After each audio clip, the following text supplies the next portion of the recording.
Bom dia, boa tarde, boa noite, camaradas. Mais um vídeo do Marxismo Bárbaro. Meu nome é João e hoje nós vamos falar sobre uma corrente, um tipo de corrente política de extrema esquerda, de esquerda, que é nova, historicamente ela é recente e que a gente vai explicar a base social que ela representa, tá? Então, assim, indo direto ao assunto, Marx no Manifesto Comunista ele fala de tipos de socialismo. Na verdade, são tipos de correntes socialistas. Tem um socialismo burguês, que é filantrópico, tem um socialismo pequeno burguês, o socialismo feudal, que quer voltar para o passado, né, que critica o capitalismo duramente, mas quer voltar para o passado. Então, o socialismo alemão, que o Marx fala que é um socialismo filosófico apenas, que não vai para a prática. Então, Marx fala de uma série de socialismos, de correntes socialistas, né?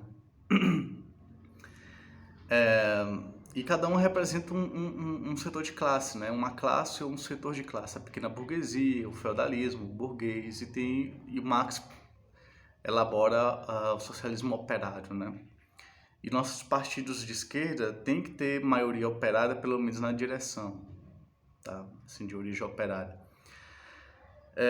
Então, assim, Marx no Manifesto Comunista, ele diz que assim, creio que foi no Manifesto Comunista, que a sociedade, mas é bem conhecida a frase, que a sociedade cada vez mais se reduz a operários, proletários e burguesia, tá?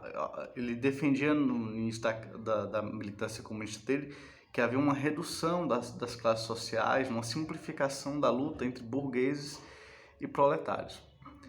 Bom, isso não estava acontecendo, na verdade. Engels nos princípios do comunismo, fala em redução da classe trabalhadora após seu aumento. E Marx retoma isso no Capital, tá? No Capital ele muda de posição, ele diz que há uma tendência à redução absoluta tanto do número de operários, tanto uma redução absoluta quanto relativa do número de operários. Isso é bem claro, ele deixa bem claro, ó, existe uma tendência de redução tanto relativa quanto absoluta do número de operários num país, na produção e tudo mais. Ele fala de um crescimento da classe dos serviçais, tá? Ele fala em classe dos serviçais, de serviçais mesmo, de entregadores, de carta, de gente que acompanha gente rica e tudo mais, desse tipo de funcionário, tá? Décadas depois, Trotsky fala assim, 50 anos depois, ele fala sobre nova classe média, tá? Trotsky viu um fenômeno novo, que é um crescimento de um setor intermediário entre a burguesia e a classe operária, que não é a velha classe média e não é a pequena burguesia clássica, que eles chamam de nova classe média, tá? Que vai de administradores, professores e tudo mais.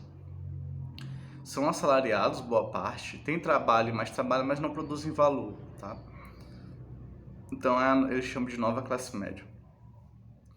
Ele percebe o fenômeno, caracteriza a nova classe média, só que só depois da Segunda Guerra Mundial, né, que começa a surgir um grupo social que é o funcionário público em grande quantidade, tá? Como você tem o keynesianismo, você investe em empresas estatais, em serviços de saúde e educação estatais, o Estado vai para cima da economia e da sociedade com funcionários, tá? Disputando com o setor privado as melhores cabeças e tudo mais. Então surge o funcionário público, tá? Como um número muito grande. E a partir da década de 70, com a crise do capitalismo, início da crise sistêmica, esse setor se precariza, tá? Então, assim, até a década de 70, 80, por aí, você começava a carreira de professor público, como professor, você já ganhava um alto salário.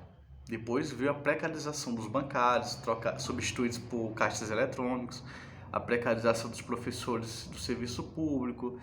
Então surgiu uma classe média servidora pública precária. E aí elas, por causa da precarização, passaram a adotar os métodos da classe operária, que é greve, né, piquete, se for necessário. Então, os protestos. Então, é um setor do servidor público, da classe média, né? Esse setor que é o setor público, que cresceu muito em número e em precarização, tanto em número quanto em precarização. Então, ele ganha uma força própria, numérica, vamos dizer assim. E isso tinha que se expressar em forma de partido, em forma de setor de classe, tá? O Trotsky fala que a classe média, a pequena burguesia, nunca é igual a si mesma, né? Ela é muito multifacetada, é colorida demais, é muito diversificada e por isso, assim, 20 partidos representam a classe média, porque a classe média tem 20 divisões internas muito rígidas, né? Então, assim, nós temos o socialismo do servidor público, tá? É, esse setor de assalariados teve que se esquerdizar. Foi para a esquerda por um aumento numérico e pela precarização, tá? Então, assim, isso se expressa em partidos. Agora, eu vou falar do programa antes de falar de exemplos de partidos, tá? Por exemplo, defender pautas democráticas durante as crises. Então, assim, o foco nas pautas democráticas, como legalização da maconha, direito de aborto e tudo mais, a defesa da educação, como 10% do PIB, ou a defesa da saúde pública, do SUS e tal, são pautas corretas, tá? São pautas corretas. Eles costumam defender a estatização de tudo, tá? O movimento comunista não é contra a estatização, mas nós queremos botar as empresas sob controle dos trabalhadores, de preferência. A estatização em si tem um lado positivo que tira a mistificação do lado sagrado da propriedade privada. Ensina que a propriedade privada não é sagrada, a estatização. Tem um lado positivo, tem consequências positivas. Mas nós queremos que os trabalhadores governem as empresas. Já essa esquerda de classe média, né, esse socialismo socialismo do servidor público, ele defende o fortalecimento do Estado, né? Ele não percebe, mas no fundo ele está defendendo o reestabelecimento do Estado. Então diz que o Estado pode criar dinheiro à vontade, tá? E chegar a um ponto de ótimo na economia. Então o pessoal da MMT tem esse desvio, tá? Eles intuem que o Estado está em crise, nós vamos debater isso no curso sobre crise do sistema, eles intuem que o Estado está em crise, mas querem resgatar o Estado, querem fortalecer o Estado burguês, porque eles são funcionários do Estado. Então eles são contra o pagamento da dívida pública, certo? Eles são pelo fortalecimento dos serviços públicos, estatização de tudo. São propostas em si corretas, mas não vão no núcleo da economia. Não vão no núcleo da economia. Por exemplo, no Brasil há uma dose muito grande de desemprego. O desemprego é muito pesado no Brasil nos últimos anos, desemprego real, tá? Quem vende bala no semáforo é desempregado. Ele está trabalhando estatisticamente ele não é desempregado, ele não conta como desempregado, mas ele é desempregado, tá? Aqueles que trabalham sem carteira assinada, quase todos são desempregados, tá? Então, assim, nós temos um problema de desemprego muito grande, mas as correntes políticas em que os militantes são estudantes de classe média, ou são formados por servidores públicos, professores, petroleiros, inclusive petroleiros que são operários, que são a classe média, né? Eles não sentem o medo do desemprego, porque eles têm estabilidade de emprego. Então eles vão defender fora governo, ou seja, fora esse patrão que venha outro, mas esse não está servindo. Então eles vivem defendendo abaixo o governo, mas não passam das pautas democráticas, que são positivas, eu lembro, mas não vão para as pautas econômicas, do funcionamento da sociedade. Isso na própria crise, na crise econômica. Então eles não têm resposta para a crise econômica, que é o programa de transição, tá? Elaborado por Trotsky. E por Marx na primeira versão do Manifesto Comunista. Então, assim, o PSOL tende a ser esse partido dos servidores públicos, do socialismo dos servidores públicos. O PSTU tende a ser esse partido dos servidores públicos. O PCB, em certa medida, também. E a corrente resistência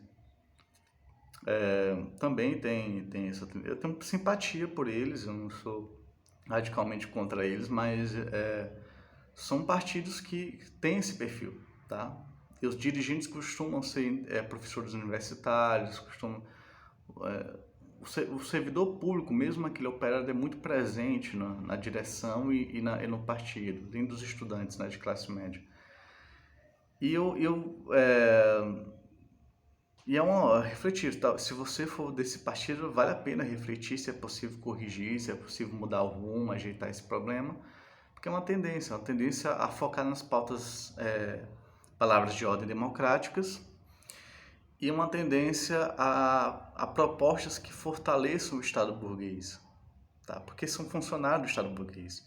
Só a classe operária consegue dar uma alternativa para esse setor. Assim, nós temos uma proposta de Estado paralelo, um Estado socialista que vai resolver isso. Então, assim, a classe operária pode atrair esse setor que defende o fortalecimento do Estado através do seu próprio Estado, tá? Através do seu próprio Estado.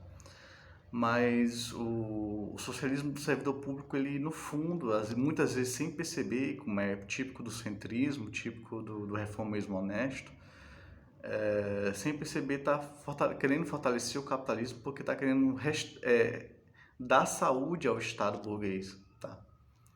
E essa teoria só podia surgir no Brasil, assim, podia surgir em outros lugares, claro, mas é mais fácil surgir no Brasil, porque no Brasil a burguesia, por ser fraca, não tinha condição de investir. Então, nós tivemos aqui muito investimento estatal, um Estado forte, grande. Nós temos 2 bancos públicos, uma coisa rara. Nós temos 2 grandes bancos públicos. Ainda tem